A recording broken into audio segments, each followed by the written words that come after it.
What's up? Welcome back to the Oros Mystery Vlogs. I'm Alex. And I'm Professor Kellz. And this week, let's say what we did last week, which is that we got the 6th badge, or the 7th badge. Yeah. 7th badge, the Mind badge from Tate and Liza, who I still don't think is levitate. That's crazy to me. It's the only thing. Whatever. It is. It's the truth. Yeah. This week, we have the badge, and the main thing that's cool about the badge is that it enables us to dive. Yes. Okay, so this is like a big thing. Like when Ruby and Sapphire first came out, like back in the day, I was always like so excited. Like, when do I get to dive? Like, what do I get to do down underwater? Yeah. It's very cool. Yeah, it's really fun. So you start out by checking out Route 107, which like just teaches you the mechanic, which basically that like you can go down there. It's just like it is upstairs. There's like no like battles unless you're in like tall grass, basically. Tall seaweed grass. Yeah, tall seaweed grass, and all the trainers are like divers that are like upside down. Yeah. Which is great. Very cute. And yeah, it's really cool, and there's like all kinds of hidden treasure down there. So then you do that, and then you head back to Sea Mauville, which we visited briefly recently, like maybe 1 or 2 episodes ago. Mm-hmm. But now we're back, and now that we have a dive, you can actually go like down and around, because the thing's like in the water like this. So you could only go on this side before, but now you can go under the water and like check out all that stuff. Uh-huh. And when you do that, there's like notes and memos that you can read, because you kind of like go through it like a sort of like, it's like an unlocking puzzle, basically. Yeah, it's like a little side quest. Yeah, you unlock like a couple doors, and each door that you open, it's like a dilapidated old place, but there's still like bookshelves and filing cabinets and stuff like that. Mm-hmm. So you can like look up the kind of like the backstory of the place, and you can find out kind of like what went down in the past that left it like this in the present. But we will talk about that more in the next segment about exactly what that is. But if you get to the storage room, which is like the end result of the quest, it's really good. There's a bunch of like big nuggets and regular nuggets. Lots of treasure. Yeah, Ice Beam is in there. Treasure. Ice Beam is in there, and also the big thing that's in there is Beedrolite. So don't miss the Beedrolite, because that's how you get Beedrolite. Shout outs to Jimmy. Jimmy actually made a face, almost like maybe something in his soul was going to go back and finish Oros for a second.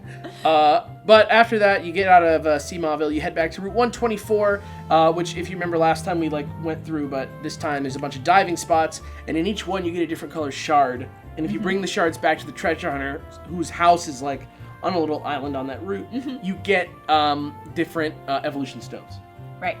So that's actually really like useful. Like I actually, when I played through Alpha Sapphire, I had a Lotad forever, or not a Lotad, what is it called? Lombre. And I finally got to evolve him into a Ludicolo. With the Leaf Stone, I think it is, right? But yeah, that's really cool. No, Waterstone. Waterstone. That's right. Yeah. So then you calm down. Everybody relax. It's a Waterstone. After that's done, you head back through Route 125 to Shoal Cave, which actually is really cool. If you have the mock bike and you're willing to like wait for like a day, this cave has like a cool like high tide, low tide mechanic. Basically the way it works is like 9 to 3, 3 to 9. So from 9 to 3 it's high tide, from 3 to 9 it's low tide, and so on and so forth. I think it might be opposite of that. I don't remember, but it's like literally like from 9 to 3, 3 to 9. Really cool stuff. You go through there, you get the shoal salts and the shoal. You get the shoal salts and the shoal shells, and you can. Shoal salt, shoal shell. Yeah, it's hard to say. It is. Shoal salts, shoal shells, shoal shells, shoal shalts. She sells shoal salts by the seashore. Get on with it. You can collect them, and there's an old man who gives you like things. You give him enough shoal salts and enough shoal shells. Oh my god! And he makes you the shell bell. The shell bell. He makes the shell bell. Shoal salt, shoal shell for the shell bell. Yeah, and there's also the ice cavern in Shoal Cave, which has the it's one of those like classic Pokemon like sliding puzzles on the ice. But also there you can get hail, which is a good move. Yeah. And there's Neville Neville Longbottom is there. Never melt ice. There's never melt ice, and also never melt ice. Glalatite, which I guess you could get from the demo, but you could get another one in Shoal Cave. Yay. Also, for some reason, the old man gives you Slowbro Night in this great. version of the game. So if you need Great. Slowbro Night, get it. That's already 3 Megastones. That's a lot of megastones. In one vlog. That's pretty cool. Pretty high number of megastones. Yeah, it's an uncommonly high number of Megastones. Right. Okay. So the next thing is on Route 127. There's like that big sort of like trench area that looks like what's the thing called? Mariana's Trench. It's sort of like an analog for that, something like that. It's like a big deep trench. At the bottom, you can get the Dread Plate, the Insect Plate, and the Spooky Plate, which is cool.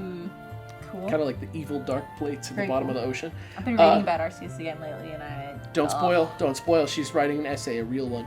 On to Route 128, you find Seafloor Cavern, which is like Shoal Cave in a lot of ways. Oops, I did a thing on my phone.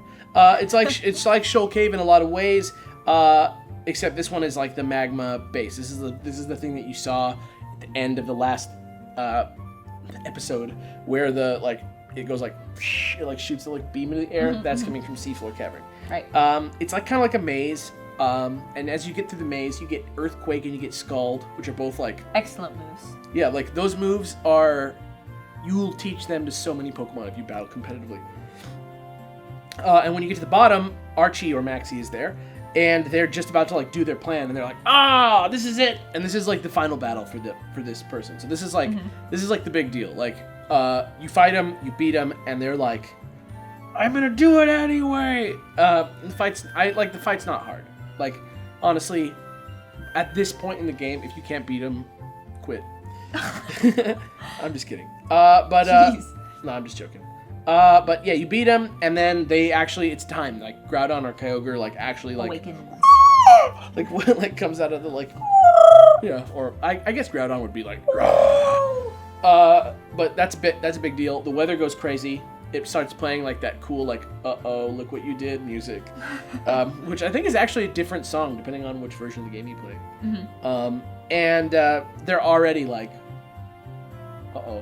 yeah. like it's been like 5 minutes and they're already like, I messed up. So they actually, Archie and Maxie are there, and they team up and they're like, we gotta like figure this out. We gotta like figure this out. And then Steven Stone shows up and he's like, okay, what's up, man? Hey, I'm Steven Stone. Hey, what's up? We gotta go to Sootopolis City. Can you try like any other voice for him? Just like try it. See. I'm Steven Stone. I like that better, actually, by a lot. No way. Come on, like Phoenix Wright. I like it. I like it better that he's like, come on, we gotta go Sootopolis City. So he like, no. So he tells you gotta go to the Cave of Origin in Sootopolis City, because that's where this is all gonna go down with the Primal Reversion. So you have to go there, and to get there, Sootopolis City is on Route 126, which is really cool. So the thing is, first of all, Route 126 is basically just like a giant volcano in the middle of the map, which is already like a really cool thing. I really like that. This is like the key to what makes the like look, the aesthetic of Gen 3 so cool. Just like a big volcano. The other thing that's here is if you go south and on the left side, on the like west side of the map, if you go down, the secret islet is there. Right. And if you don't know what that is, it's basically just like a very remote location for a secret base, and it's like a little bit better digs than usual. Like most of them aren't as cool as the secret islet. It's like a little bit bigger. So that's cool. But the main thing is this volcano, and the way that you actually Sootopolis City is actually in the center of the volcano, which is like inactive, and so it's filled up with water. Yeah, it's like very close to the top of the volcano, the water. But you have to actually dive under the volcano and in to like pop up in the city, which is like a really cool thing. What a cool detail. It's like a really there's neat, no way in unless you like fly actually in dive or in. if you dive in. Yeah. That's very cool. So that's really cool. And yeah, you actually have to go in diving the first time because you can't fly somewhere you haven't been. So that's really cool. So in Sootopolis City, like that was even as a kid a cool thing for me. Yeah, definitely. Yeah. In Sootopolis City, Steven's like, hey, this is my boyfriend, Wallace. No, he's not. It's yeah, like I'll give you that one. It's like Grindelwald and Dumbledore. You agree with that? Yeah, Jimmy's giving me a thumbs up. That's how I feel about Wallace and Steven. Is that they like are secretly in love with each other? I don't know if they know they're in love with each other, but it's like maybe they do, and maybe they've like they don't talk about it a lot, but like Is this the mystery for the day? No, this is like a bonus. This is like a bonus thing. There's something about their relationship. It's interesting. Yeah, it is. But he's also Wallace is the gym leader of Sidopolis City, so he's kind of like a mysterious figure because Sidopolis City is kind of a weird city, like a mystical city. But he also is the guardian of the Cave of Origin. Mm-hmm. And so now it's time to save the world. He's like, you got to do this. It's your time. And Maxie and Archie show up and they're like, wait, take the magma suit or take the aqua suit. Right. And that like helps you survive. And that was a new thing, but I was like, what? Ah! The suit? Oh, yeah. Yeah. So it's like a thing that helps you survive. Cool. It really doesn't change that much, but it's cool. It's a cool little detail. Yeah. It's a little cosmetic detail that happens. Yeah, also Brendan/May shows up. And you're like, let's do this. And you go into the cave, you get down to the bottom, and they're like on your radio, Archie and Maxie, because you're like jacked into the suit. And they're like, yo, ride the Pokemon down. And you're like, what? And they're like, yeah, ride it. It'll be cool, I swear. So you like jump on the Pokemon and they like take you through like their zone. That was like, what? It was like, why do they let you do that? I have no idea. Then you have to fight them. It doesn't make any sense. Maybe it's just because they go primal. So you get down there, they go primal. Things get crazy. That's the battle. They look awesome. They look like big and yellow and shiny and like almost like they're like shells that are like larger versions of the Pokemon that have like a big glowing thing. Yeah, because part of like Kyogre, you can like see inside of him. It's very interesting. Yeah, they're really, really neat cool stuff. Design choice. I didn't really have a problem catching my legendary. This is the time when you catch them. Mm-hmm. I really I did it in like 2 throws or something like that. I did it, but I think I wanted a good nature, so I think I reset a lot. I had Groudon, and I like used Gloom, and just like hurt him and put him to sleep. Mm-hmm. And I caught him in like 2 tries. Good. It was really easy. Maybe I got lucky. I don't know.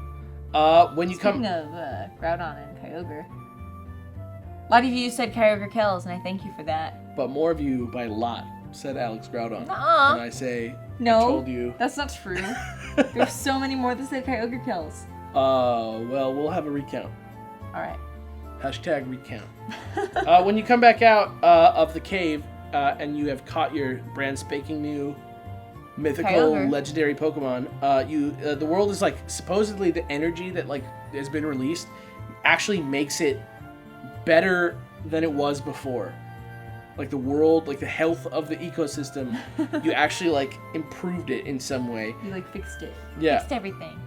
And then Archie/Maxie like gives you the orb that they had, and they're like, here, we really messed up. You can have this, and it's going to be like a Mega Stone, but not exactly. We're not really going to explain how it's different from a Mega Stone, but it is kind of different, so here you go. Yeah. And so you get that, and then Steven's like, wait, you earned this. And he like opens his jacket or whatever, and he gives you the Eon Flute, which actually now gives you access to Soar, which is interesting. Soar, if you don't know what it is, Soar is like Latios like flies down, or Latios flies down and like picks you up, and then you're in like a mode where you can like fly over all of Hoenn, like you're in control of the Lati. Mm-hmm. And you can like land in areas and do aerial tricks. It is so cool. It's really cool. I say the jury's still out on whether or not it's better than flying, because people are like, you don't need flying anymore. No. They're for 2 totally different things. I mean, like if I'm trying to like grind and like get stuff done, you're still gonna fly. Well, everywhere. but here's the thing. Here's the benefit of Soar. You don't need to have the Lati in your party to use Soar. You just have to blow the flute. That's true. So you can actually, is it more convenient to be able to fly anywhere you want in 1 second, or is it more convenient to like switch your Pokemon out all the time? It's cool to have a method of being able to have a team of Pokemon where you don't have to be locked into the HM Fly. I wish it just worked like Fly. Yeah, I don't know. Like it's cool. Like I think it's cool to like fly, to like soar around and see everything. I'd be cool with that happening like once.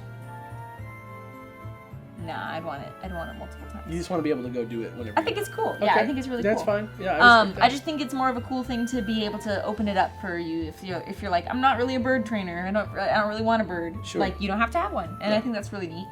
But it's at the expense of it's just a little weird, right? It's just like a little bit weird. I just think they were experimenting with new modes of transport. I mean, they had super fast Sharpedo, and then they had soaring. Super fast Sharpedo makes perfect sense. It's just a better version of surfing. Yeah. But it replaces surfing. Like, you just surf on him. I don't know. It's fine. I didn't.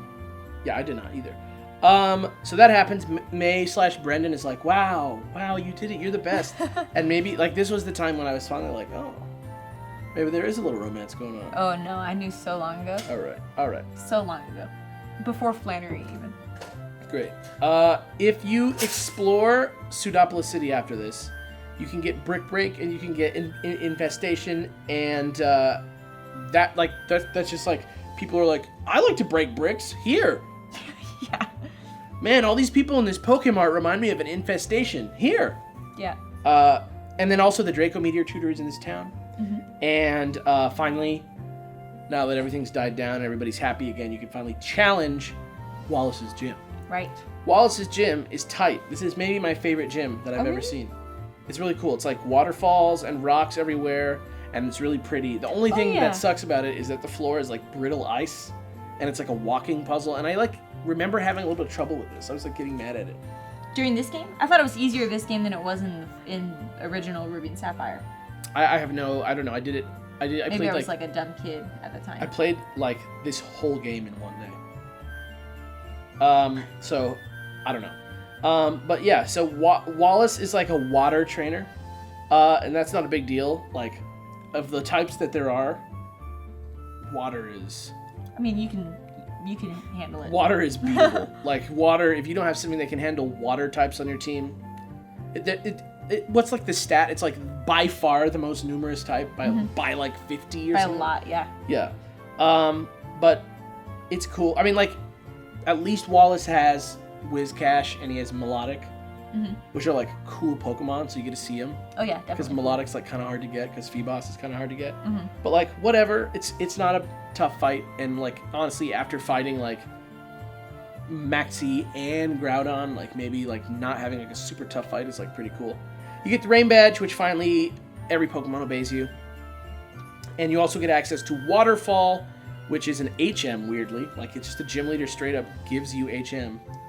An HM instead of a TM. And you can use it. He's like, here, now you can use Waterfall. Yeah, it's here's just like, Waterfall. Here's everything, which is how it should be. Yeah. Let's be real. Honestly, let's just get rid of HMs altogether. Yeah, I'm on that. But were you expecting me to like negate you and be like, nah? You just looked at me very expectantly. No, I'm like reading all this stuff, and I'm just like zoning out. Yeah. And then the next thing is that we have to, like, obviously once you get all 8 badges, which is like a huge achievement, it's time to go fight the Elite Four. But before we do that, there's a lot more stuff to do, and we're gonna find out about that next week. So we're gonna take a short break, and right after that break, we're gonna be back with a mystery. A mystery. A mystery. You sound crazy. I am. I'm into mystery.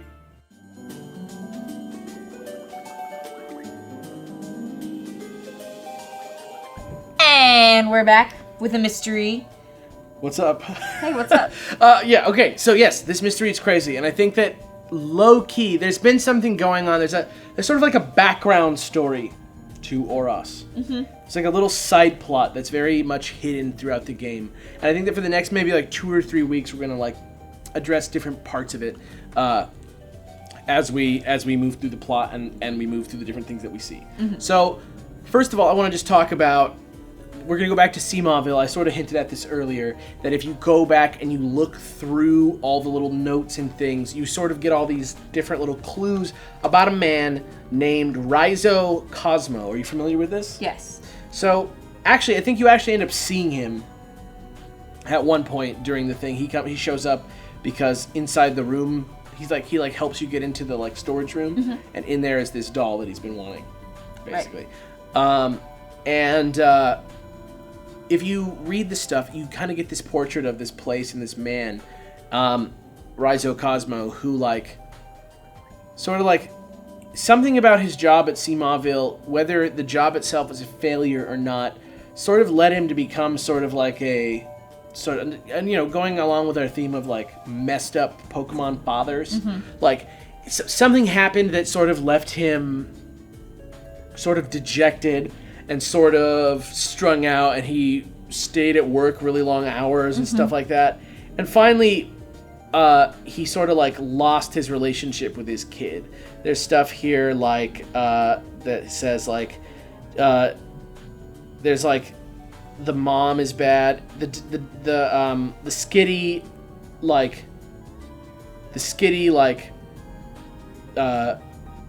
a symbol. It's like his rosebud almost of his kid. If you've ever seen Citizen Kane, and he drinks So energy he's got like drinks. this skitty doll. Yeah, I just want to read you the rules that you see on Seamawville. Okay. Say good morning very loudly. Don't bring Pokemon into your workplace. Always arrive on time. Always stay late. Lay your life on the line in safety checks. Take joint responsibility for teamwork. Obey your superiors' orders absolutely. Maintain top quality. Give up your sanity. Worship and praise the founder. Don't expect time off before you retire. No need to think. Just work unceasingly. This is all in the game? Yeah, absolutely. That's crazy. There's a whole story about like him and his son, who is Professor Cozmo, by the way, like losing his relationship with his father, who like gives his whole life to his work, and it's crazy. But that's not all. There's another element of this, which is Spiritomb. So I'm not going to get too far into what happens with Spiritomb because we're going to talk about it in like maybe the next episode or the one after that, and that's going to tie into something else. But something happened. I'm going to show you this here. If you look, just so you can see, because it's kind of hard to read it, but if you want to see it yourself, just go to Seamawville in the game. Basically, it's one of those things where it shows like quotes of stuff, but there's like letters missing, so that you kind of have to piece together what it says. And what it looks like it says is it says, official statement of apology. I, Raizo Cozmo, am responsible for the loss of the odd keystone, which, as we know, is the thing rock that contains Spiritomb. that Spiritomb comes out of, donated by the Orberg Mine. Seamawville, service notice name, Raizo Cozmo, base pay, overtime reimbursement, Devon's secret organization, something on the new, it turned out something, the something on the new something turned out to be true, the energy that uses, there's something about the energy from the Megastones, something about Spiritomb maybe driving employees crazy, stuff like that, and I will tell you that Spiritomb is not very far gone from where he went missing. Yeah. But we'll find him soon. Yeah. But I just wanted to talk about this because Raizo Cozmo, right? He's in the game and he's still this desperate, broken man, and that's like a weird thing already. That there's this whole story of him like falling apart and losing his son, and it adds this weird dimension to Professor Cozmo's relationship, or just his character in general. But I'm just like, what happened at this place that it shut down? Apparently, it's just like, something went wrong and ran out of money, and like infinite energy like ruined the place. Well, Spiritomb is like it's like the embodiment of like 107 possessed demons or something like that, right? So like, I mean, if you lost the odd keystone and it broke open in the Seamawville place and like just like killed everybody. But it didn't break open, right? Or unless Spiritomb, I guess Spiritomb gets released and that got released somehow. Maybe Raizo Cozmo did it and like it killed everybody on Seamawville, and that's why it's like abandoned today. I don't think it killed everybody. I just think like, oh my god. I just think that like something's going on with Spiritomb. Why did they have Spiritomb? Why did the Orberg Mine donate the odd keystone to Seamawville? What research were they doing? What does the odd keystone have to do with Mega Evolution? These are all like really weird, interesting questions. I would love to see an anime series on this. Yes, and you know what else? As the weeks go on, we're going to talk about a ghost or something that is in the apartments at New Mauville. And we're going to talk about Mr. Bonding. All this crazy stuff. And we're going to talk about the Trick Master. And we're going to talk about the O-Power people from the Pokemon centers. And it all connects together. Yeah. It's really weird. And so this has been the first segment of this. But I really want people to kind of like look into this and like let's try and figure something out here, because this is something that like no one's really talking about. Like everybody sort of got sidetracked. Like we did the game theory on the like alternate universes. If you've seen that, that was like kind of like the big sort of like lore-gasm, if you will, of like new information from Oros. But like this other thing to me is much more interesting, because it has to do with like people and like mistakes and like personal relationships. Yeah. And it's all ghosts just like hiding like and right magic. there. Yeah, and I don't know what it is, and I'm gonna see if over the next couple weeks we can kind of piece together an idea of what happened. Great. And I don't know what's going on. I don't know if someone's possessed. I don't know if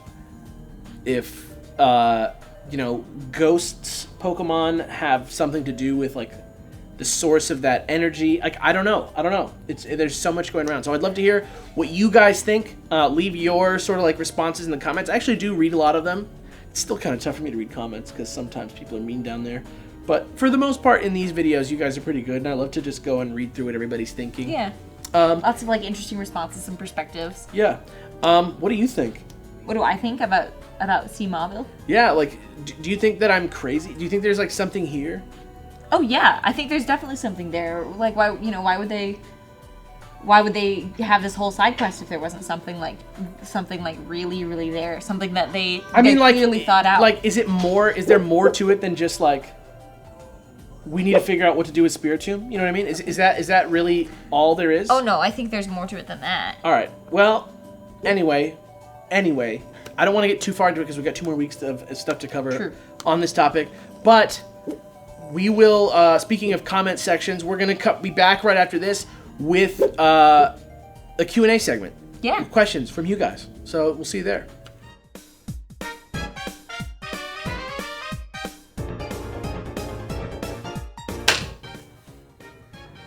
And we are back. What's up? Back to answer some questions from you, the audience.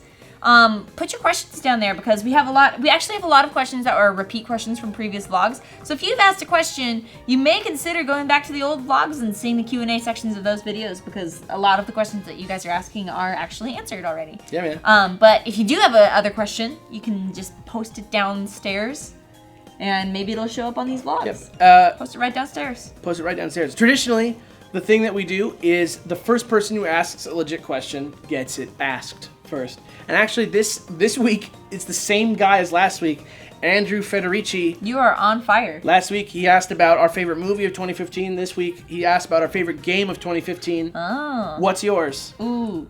What did I play this year? I played a lot of games this year that did not come out this year. Well, you played The Witcher. Yes, I did play The Witcher. I'm pretty into that. It was really hard though. Yeah, it is tough. You played Monster Hunter? Yeah, I played a lot of Monster Hunter. Zelda? That was great. It's a remake, but... Yeah, it's a remake. Yeah. Those. Those? Those. Alright, what Destiny about The also. Taken King? Oh, The Taken Or The House King. of Wolves? Well, I mean, that's not like a full game. That was like added content. I mean, but I would consider The Taken King as like a game of 2015, and it is really cool so far. I haven't done too much, but it is really cool Shout so out far. to GameStop for delivering my collector's edition 4 or 5 days late. Very good stuff. Thank you. My favorite game of 2015, though, regardless of how good Taken King is, has got to be The Phantom Pain. Metal Gear Solid 5. Destroying that game. That game is real good, you guys. That game is real good. Everybody who's ever been like, I like Metal Gear Solid, but I hate cutscenes. Guess what? This game is pure gameplay. It's very good stuff. So you guys should check it out. It's my favorite game of 2015. Next question comes from Retroactive Continue. Wait, I want to read this one. We always switch off. Okay, let's switch. I'm so sorry. Comes from See, this is can't why. do it. This is why. Retroactive Continue, who asks, which rival is your favorite? Least favorite. Favorite and least favorite? Definitely my least favorite one is, what's his name with the Lipard? Hugh. Hugh. The Mine worst. too. The worst. Hugh. My favorite rival is either Wally or Silver. I do love Wally. And this Wally too. I love Wally. I love, what's his name? Barry? Oh, Barry, the A Gen, lot of people, the Gen 5 yeah, a dude? lot of people don't like Barry, but I really like him. He's pretty cool, very dude, charming, yeah. very cute, He's very the one with the silly. sweater? Yeah, he's the one that runs into you all the time and is like, ah! Yeah. He's so funny. Yeah. He's perfect. I definitely like Wally the most, probably. I love if Wally. for any other reason, if not for any other reason, just his dope theme song. Wally is like the perfect hero's coming of age. He's great. Wally's the best. It's like Rocky. It's awesome. It's weird though that they have two main characters named of that game, Wally and Wallace. That's okay. That's okay. Maybe it's just a popular name in the Hoenn region. Maybe it's like the Ron Weasley is Dumbledore theory. Yeah, I've heard of that. Yeah, it's not true. Yeah, no. This next one is from Bobby das Warzenschwein. Bobby das Warzenschwein. Alex and Kellz, what are your favorite music albums? And what is your favorite song from the Pokemon games? Well, how about you say it first? My favorite music albums, I like Pet Sounds by the Beach Boys. I like You and Me by the Walkmen. I like Who Will Cut Our Hair When We're Gone by the Unicorns. I like Funeral by the Arcade Fire. I like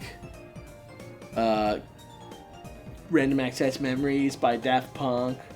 Oh yeah, Random Access I like Memories. Vampire Weekend. I like Fleet Foxes. I listen to a lot of music, you guys. I listen to a lot of music, so it's hard for me to tell you what my favorite is. But if you follow me on Spotify, you can hear all my cool playlists. He does make a lot of cool playlists. He makes mixtapes and these cool like smash ups. Find me on Spotify. I know everything about music, you guys. With all the smash ups and the mixtapes and the What's your favorite? cassettes. What are your favorite music albums? Probably Ski Mask by Islands or Revolver. By the Beatles? Yeah, Revolver is so good. Are those guys pretty good? What's that? Should I check them out? The Beatles? Yeah, they're pretty good. They're pretty. Yeah, it's Give not a them a very popular chance. band. You might not have ever heard of them. Pretty straightforward stuff. Yeah. Yeah. And what is the Joanna Newsom? Oh, East. Yes, that's it. Damn, that's Love a good that one, record. too. Oh, that one is just like When you I like was- turn yeah, off when the I was- lights, pretend you're in a forest, and you're like, I was like Amazing. near the end of high school or early college for that, and it was just perfect. It was a good album. What's your favorite song from the Pokemon games? Blackthorn City theme, aka Azalea town theme. That's like always a good one. But you know what? I love the ending theme of Ruby and Sapphire. Yeah, it's pretty good. I also really like Wally's theme. So good. It's so good. It is. It's It's so great. funky. It's so good. So there you go. There. Alrighty, great. Next question is from HippoPig21. What Pokemon do you think is the most mysterious? Also, Aqua for Life. Did you just pick that question because it says Aqua for Life at the end of it? No, I actually want to know what Pokemon you think is the most mysterious. I'm gonna go with Beheeyem and LGM. Okay. And why? They're like alien Pokemon that nobody knows about, and they just came from space. What's that? Yeah? What is that? Yeah? And now, frontrunner though for that category is Spiritomb. I'm blown away. I need to like rethink about this. I need to like go back and look and do some real research into it. I want to know where Heatran came from. What's his deal? What does he want? What is he there for? What is he thinking? It's just the beginning of a Dex What is he episode. doing? Like say some quote and then you just ask like a bunch of rhetorical questions. Yeah. I think that sums it up. Thanks. I don't even like Heatran that much. I think But he's cool. I still like have no idea what is. I remember, I always Deals. say this. I remember people always used to like build up a team to take down Heatran. I Yeah? think that's so cool because he's like pretty hard to catch. Mm-hmm. Next question is from Bracketmeister. For the Q&A, can you talk about the preschooler trainer class, please? How old do you have to be to have a Pokemon? Do you have to be 10 to leave home on a journey? But then you see preschoolers in the Battle Maison with fully evolved Pokemon with crazy powerful moves, and there are ace trainers out there, which is a Rhyhorn and a Tropius. What's that all about? This is something that I think about a lot, actually. Like, what is a trainer class? Like, is it something that you have to pick and abide to, or is it like, is it like a union, like a workers' union? Like you join the preschoolers union or whatever? I always thought it was like more like a game mechanic thing. I always thought it was more like a simplified version of the world that we're looking at. Yeah, you think like in the world they don't actually like, I'm preschooler Brian. Yeah, I don't. But like a lot of them are like, what do I know? I'm just a hiker, or I used to be a black belt and now I'm a beauty. So it seems like they're aware of what their class is. So you think it's like a caste system? Like, I mean, it seems that way, right? There's no way. I mean, maybe it's something that like you choose, like it's like your calling. That you Maybe choose I think it's more you... like maybe it's like a clique. Yeah. Like I used to be a goth, but now I'm like a greaser. Oh, you're not being serious. I'm not talking about myself. I thought you actually were just like revealed to everyone that used to be a goth. I was like, never what? I was never a goth. I was never a goth. But like yeah, like maybe something more like that. Mm-hmm. Maybe that's the vibe. And then preschool trainer, maybe that's just like a stereotype about like those little kids who are like too good at video games. Do you know what I mean? Yeah. Like they always have like the one game and they're like you know, you always talk about like, how did I beat Mario World when I was like an 8-year-old boy? How did I do that? And the answer is just that like you played it for 250 hours, and so you like could play it from beginning to end in one sitting and beat it no matter what. I think that's more like what it is. Does that make sense? Yeah, no, it definitely does. Great. Yeah, I feel like maybe there's I mean, because then there's things like the trainer school where like you go to learn, like I don't know. I think you get to like choose, like it's a career path. Because there's so many different types of Pokemon trainers that like. But like everyone's a trainer. Like it's both a hobby and a profession, I think. I know, it's very strange. Yeah, because like most of those trainers don't seem like they like are like league people necessarily. Like a bug catcher, they like battle with Pokemon, but it's because they're into like catching bugs. You know what I mean?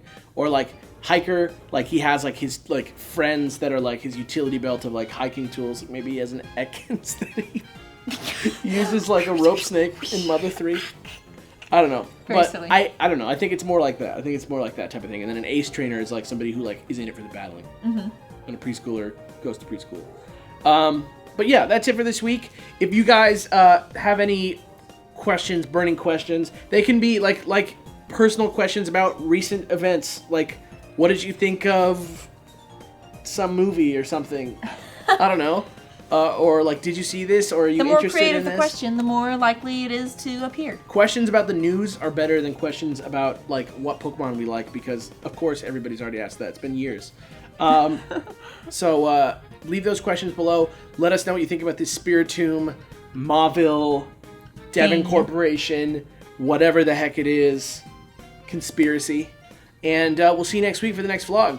I'm Alex. I'm Kellz. Bye. Kellz. Kellz. Oh, Kellz. Goodbye, Kellz. Kellz. Kellz. It's hard to say. You try it. No.